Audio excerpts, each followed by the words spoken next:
अस्सलामुअलैकुम वरहमतुल्लाहि वबरकातुहू।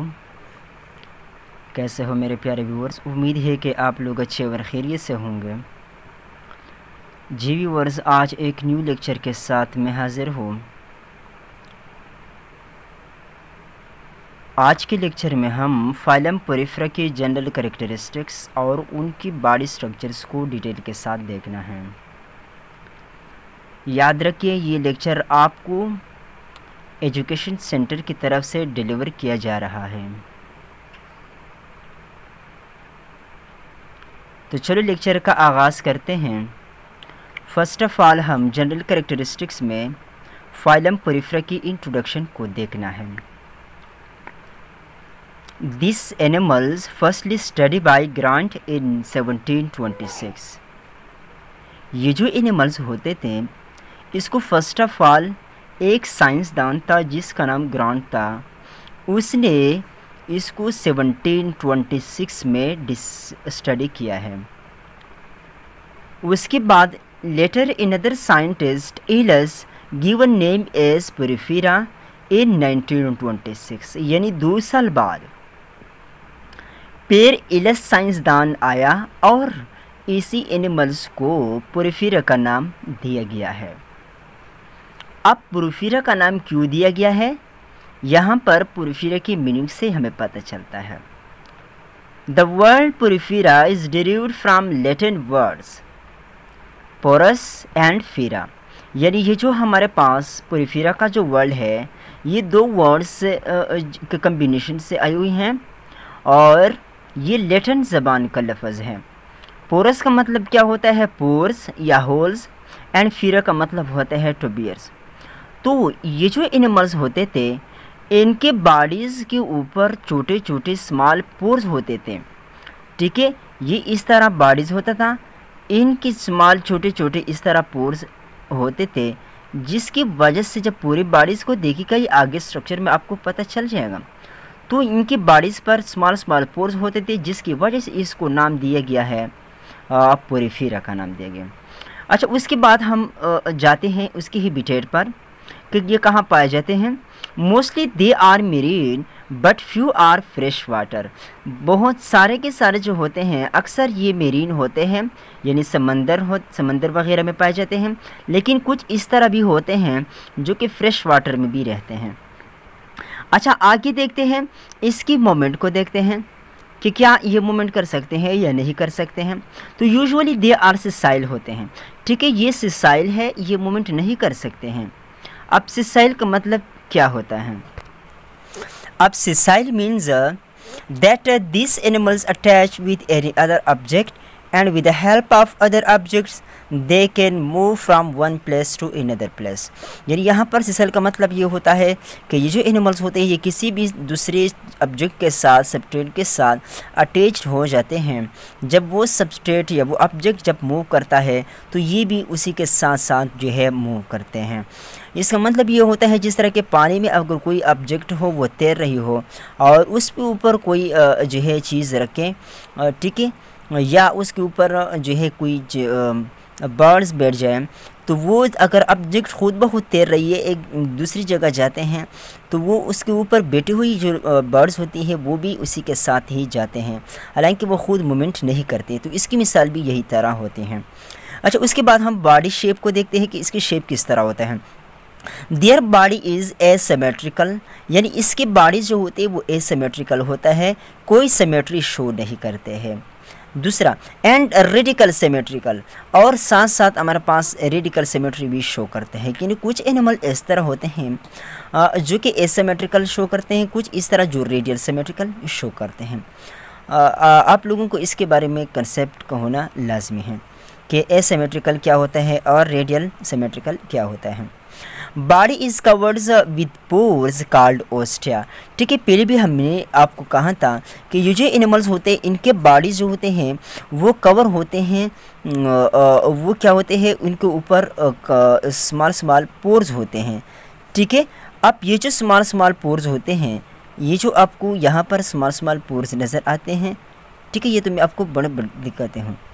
ठीक है, आगे स्ट्रक्चर में तो ये छोटे छोटे पोर्स जो होते हैं, इसको नाम देते हैं ऑस्टिया। ठीक है, ये हमारे पास क्या हो गया, ये हमारे पास ऑस्टिया हो गया। There are many ostia through which water enters into the body. यहाँ पर ऑस्टिया जो होते हैं वो बहुत ज़्यादा होते हैं। इस ऑस्टिया का मेन मकसद क्या होता है कि यहाँ पर जो वाटर्स होते हैं वो इंटर हो जाती है बॉडीज़ के अंदर। देयर आर सम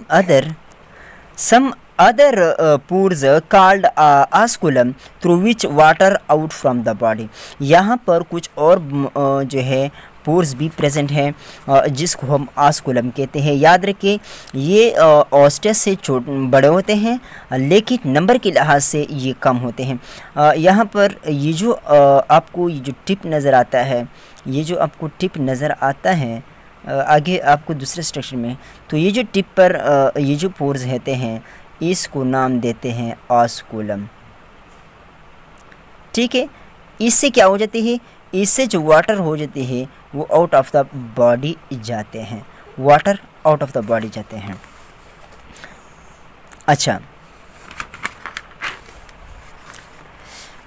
ऑर्गेनाइजेशन किस तरह होता है, इसकी ऑर्गेनाइजेशन की देखा जाए they are multicellular organisms. याद रखें ये जो एनिमल्स होते हैं ये मल्टी सेलुलर होते हैं, एक से ज़्यादा सेल से मिलकर बने हुए होते हैं। अब बॉडी लेयर की बात अगर की जाए तो दे आर डीप प्लास्टिक्स। इसका मतलब क्या होता है कि ये जो बॉडी होते हैं वो दो लेयर के मिल से बना होता है। ठीक है, कुछ एनिमल ट्रिप प्लास्टिक होते हैं, कुछ डीप प्लास्टिक होते हैं। तो ये जो हमारे पास पोरिफेरा के जो एनिमल्स होते हैं वो सारे के सारे डीप प्लास्टिक होते हैं, दो लेयर से मिलकर बने होते हैं। एक एक्टोडर्म होता है और दूसरा एंडोडर्म होता है। स्केलेटन अगर देखा जाए तो few sponges have the skeleton due to fibres.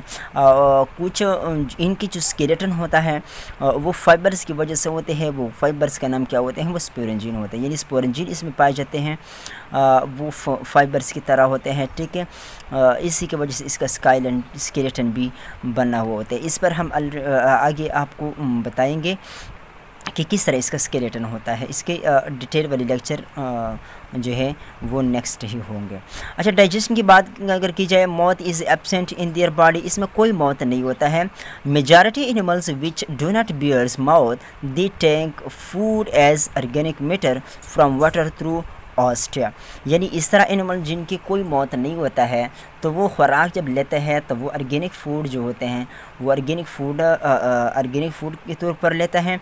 और वो कहाँ से, वाटर से ही लेते हैं। जब वाटर इंटर हो जाती है बॉडी तो वाटर के साथ साथ ये खुराक ऑर्गेनिक फूड जो होते हैं वो छोटे छोटे वो इन हो जाती है और उनसे ही खुराक हासिल करते हैं। हमें पता होता है कि वाटर कहाँ से इंटर होते हैं, ऑस्टिया से ही इंटर होते हैं। और लिव कहाँ से होते हैं, ऑस्कुलम से होते हैं।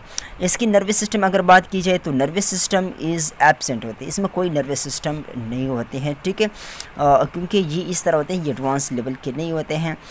ये वो पहले ऑर्गेनिज्म है जो मल्टीसेलुलर है, वो फर्स्ट से सिंपलेस्ट ऑर्गेनिज्म होते हैं। रिस्पिरेशन अगर देखा जाए तो oxygen enters to the body along water. ठीक है, ये किस तरह रिस्पिरेशन करते हैं कि जो ऑक्सीजन होती है वो वाटर के साथ साथ बॉडी के अंदर ही चला जाता है। ये देख सकते हैं वाटर से ही, वाटर में भी ऑक्सीजन मौजूद होता है। तो जब water inside of the body जाते हैं तो उनसे भी ये ऑक्सीजन ही ले लेता है। अच्छा, एक्सक्रीशन की अगर बात की जाए, ऑर्गेनिक मैटर्स हो गया एंड कार्बन डाइऑक्साइड जो हो गया are excreted out by water through osculum. ठीक है, जिस पोर से water out of the body जाते थे उसी के थ्रू जो ऑर्गेनिक मैटर होते हैं, कुछ वेस्ट मटेरियल्स और इस तरह कार्बन डाइऑक्साइड जो होते हैं वो आउट ऑफ द बॉडी जाते हैं। अच्छा, रिप्रोडक्शन की अगर बात की जाए तो इसमें both type of reproduction is occur at this animals. तो वो फाइलम पोरिफेरा के जो एनिमल्स होते हैं उनमें दोनों सेक्सुअल और एसेक्सुअल रिप्रोडक्शन होते हैं। अब सेक्सुअल रिप्रोडक्शन जो होते हैं वो स्पर्म्स और गीमेट्स की फ्यूजन से होती है और इस तरह एसेक्सुअल रिप्रोडक्शन जो होती है वो बडिंग से ही होते हैं। ठीक है, एक बर्ड्स जो होते हैं वो आउटग्रोथ आ जाती है उनके बॉडी से। ठीक है, उस आउटग्रोथ जब होते हैं वो सेम टाइम उसी के साथ अटैच्ड होकर बड़ा होकर हो जाते हैं, ऑर्गेनिज्म में एक इंडिविजुअल में कन्वर्ट हो जाते हैं, सेम टाइम इससे डिटैच हो जाते हैं। तो इस पर हम जो है इनकी रिप्रोडक्शन पर अलग ही लेक्चर हम अपलोड करेंगे, आप लोग फिर उसको ज़रूर देखिए। अच्छा, फर्टिलाइजेशन जो होती है, फर्टिलाइजेशन का मतलब क्या होता है, fusion of gamete needs is called fertilization. तो इस तरह मेल के स्पर्म्स और फीमेल्स की ओवम जो एग होते हैं उनकी फ्यूजन्स की जो प्रोसेस होते हैं उसको हम फर्टिलाइजेशन कहते हैं।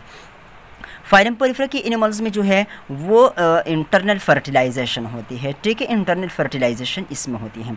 15 नंबर अगर देखा जाए तो इसमें रीजनरेशन पावर्स पाए जाते हैं, इनके एनिमल्स में रीजनरेशन की पावर्स पाए जाते हैं।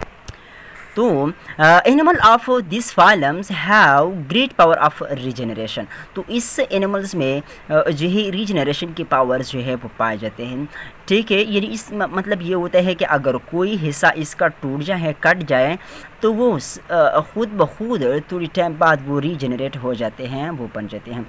अच्छा, क्या हम कहते हैं अभी, after the fertilisation the larva swim in water for few time and attach with object, then it develops into sponges। तो इसकी फर्टिलाइजेशन होने के बाद जब इसकी लार्वा बन जाती है वो सम टाइम के लिए वाटर में ही स्विम करता रहता है। थोड़ी देर बाद जब वो किसी सबस्ट्रेट के साथ अटैच्ड हो जाती है तो फौरन वो स्पॉन्ज में कन्वर्ट्स हो जाते हैं। अच्छा, 17 नंबर पर इसकी कैरेक्टरिस्टिक जो है इसकी एग्जांपल आते हैं। मोस्ट इंपॉर्टेंट एग्जांपल जो है वो साइकॉन ही है। अच्छा, स्ट्रक्चर की अगर बात की जाए तो स्ट्रक्चर की अगर बात की जाए, ये आप देख सकते हैं यहाँ पर मैंने कुछ स्ट्रक्चर, बड़ा स्ट्रक्चर आप लोगों को समझाने के लिए बनाया हुआ है। ये देखिए, इसकी जो सिलेंडर्स, सिलेंडर नुमा यहाँ पर वो होते हैं, बॉडीज़ होते हैं, और साथ साथ अगर इसके ऊपर अगर इसकी एपेक्स को देखा जाए तो यहाँ पर जो पोर्स नज़र आते हैं बड़े बड़े, ये आस्कुलम होते हैं। ये छोटे छोटे जो ज़्यादा नज़र आते हैं जिससे वाटर जो है वो इंटर ऑफ द बॉडी जाते हैं, इसको हम ऑस्टिया कहते हैं। और ये जो नीचे पोर्शन होते हैं इसको बेस ऑफ द बॉडी कहते हैं। ये इसका स्ट्रक्चर्स ऑफ द साइकॉन है।